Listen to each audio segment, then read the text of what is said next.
Oh, that's just a personality clash. They'll get over it.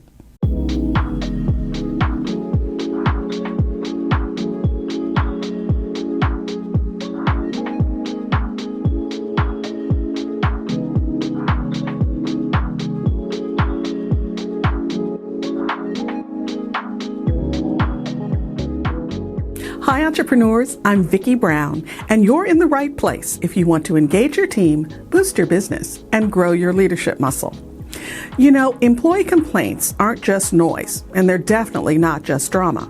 They're signals, little warning lights on the dashboard of your business. And in a small team, those signals are even louder because the impact of one issue can ripple through everything. One unresolved concern can turn into resentment, turnover, culture problems, or even a legal claim. But I understand when someone brings a complaint to you, it's not always obvious what to do, especially if you're new to leading people. The first reaction is usually some version of, is this a big deal? Or what am I supposed to say right now? So let's make this clear. There are certain types of employee complaints that you, as the business owner or leader, absolutely cannot ignore. These aren't just about good management. These are issues that carry legal and compliance weight, even if your company is small. And this episode is about helping you spot those VIP complaints early, respond the right way, and lead with confidence when things get uncomfortable. And yes, there is a right and wrong way to respond to all of these. We'll cover that later in the episode. Okay, let's start with one of the big ones, harassment or discrimination. In fact, even if someone doesn't use legal words, even if they just say something vague like, he makes me uncomfortable, that's not something to brush off. It doesn't matter if you're running a 5-person team out of a co-working space, the law still applies. You see, if you're an employer in the United States and someone brings up harassment or discrimination, you have an obligation to take it seriously, investigate it, and make sure there's no retaliation. Saying, we're like family, or she probably didn't mean it that way, is not enough. You need to respond in a way that reflects both care and compliance. Next, wage and hour complaints. Now, these are sneaky because they just sound operational. You know, missed breaks, not getting overtime, someone being paid as a contractor when they're really functioning like an employee. But here's the planet killer. These are some of the most common ways small businesses end up in very expensive legal trouble. Sure, you might think it's just a payroll glitch or a misunderstanding, but wage issues are black and white in the eyes of the law. If someone flags that they aren't being paid properly for any reason, immediately hit pause and look into it. And if you're in California, pay even closer attention. Our state has some of the strictest wage and hour rules in the country, and those claims stack up fast. Then there's anything that touches safety. Now, this includes physical safety, like broken equipment or threats of violence or unstable behavior, but it also includes psychological safety.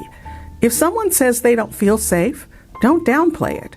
Whether you're in a traditional office or everyone works from home, the environment you create still matters. So if someone raises a red flag, you need to treat it like one.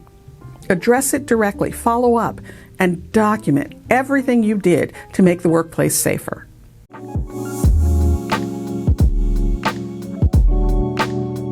Another area that often gets overlooked is retaliation. If someone says, I didn't want to speak up because I was afraid I'd get fired, that's your cue to take a big step back and evaluate how complaints are being handled. Retaliation claims don't just come from the original issue, they come from how the business responds.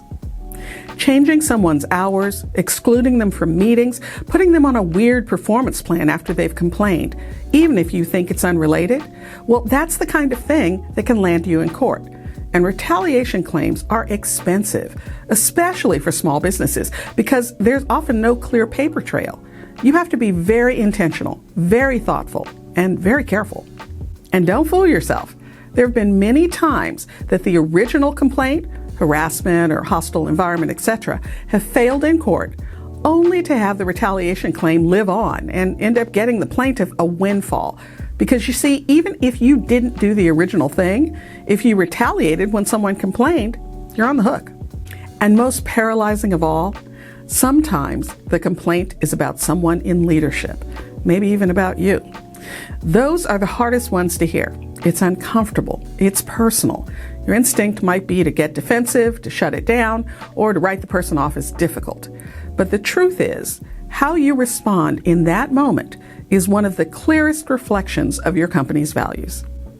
If you want your team to trust that accountability matters, you have to model it, even when the complaint is about you. That means staying curious. It means asking for help. It may even mean bringing in someone neutral, like a consultant or a coach or an HR support, to help guide the process. And again, that means not retaliating. Now, let's talk about what to actually do when a complaint lands on your desk. First, don't react. Respond. Now, that means you don't immediately explain, defend, or push back. You listen. You thank them for coming to you. You keep your tone professional and level. You don't promise specific outcomes, but you can promise a process. So say something like, I appreciate you telling me. I'll look into this and make sure we handle it appropriately. After that, do not ignore it. Don't put it on the back burner. Don't hope it goes away. And definitely don't assume it's just a misunderstanding. Instead, document the issue, even if it's just a quick note to yourself or an internal email to HR. If it's not written down, it didn't happen. Documentation protects your business. If you're not sure what to do next, don't guess. Get help early. This is where your HR consultant or employment attorney becomes your very best friend. Even platforms that offer HR support, use that resource. Trying to handle it alone isn't plucky, it's exposure. And yes, you need to investigate, even if the issue seems small. Now, that could mean reviewing emails, having a follow-up conversation, or collecting context. You don't need a formal process like a Fortune 500 company, but you do need consistency. Treat every complaint with a clear, measured approach. And please, maintain confidentiality. Only bring in people who absolutely need to know. Oversharing or letting gossip spread about an open complaint, that's only going to undermine trust and create legal risk. Once the issue's been addressed, then close the loop. Let the employee know that the matter was reviewed and handled without revealing personal details about anyone else. They don't need to know everything that happened, but they do need to know that something did happen. Now, there are also some leadership traps to avoid.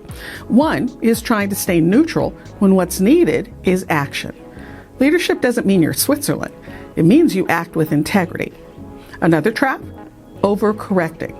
Don't jump to discipline the accused or make big moves before you've looked into it. Don't apologize if you don't yet understand the facts. Take a beat. Get the full picture. And definitely, don't dismiss something as just a personality conflict. I've seen many cases where what looked like interpersonal tension turned out to be a much deeper compliance or culture issue.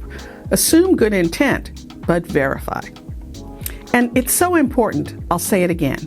Be careful not to retaliate, even accidentally. It's easy to treat someone differently without realizing it after they complain. Be aware of your tone, your decisions, and your follow-up. Keep things fair and consistent. And always document. Oh, and one more thing. Don't try to do all of this alone. I know we small business owners tend to be problem solvers. You want to fix it, keep it quiet, and move on. But some things need more than just your best judgment. Bring in support where it matters.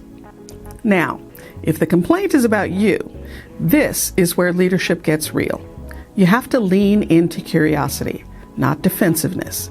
Ask, can you help me understand what happened from your perspective? Even if it stings, even if you disagree, ask anyway. Then bring in a neutral party. Create space for the truth, whatever it may be, because how you handle that moment teaches your team more than any training or handbook ever could. The bottom line is this: you don't need to be perfect. You don't need to have every answer, but you do need a process. You need a clear, respectful way to hear concerns, respond appropriately, and protect everyone, including yourself and your business. Set the tone now. Show your team that this is a workplace that listens, takes action, and handles tough things like adults. You see, handling employee complaints well isn't a distraction from your job. It's a core part of being a great leader. This is the work, and you're more than capable of doing it right. And remember, your inspired leadership is the secret sauce to having a high-performance team and a wildly successful business you'll love. I'll see you next time on Leader's Journey.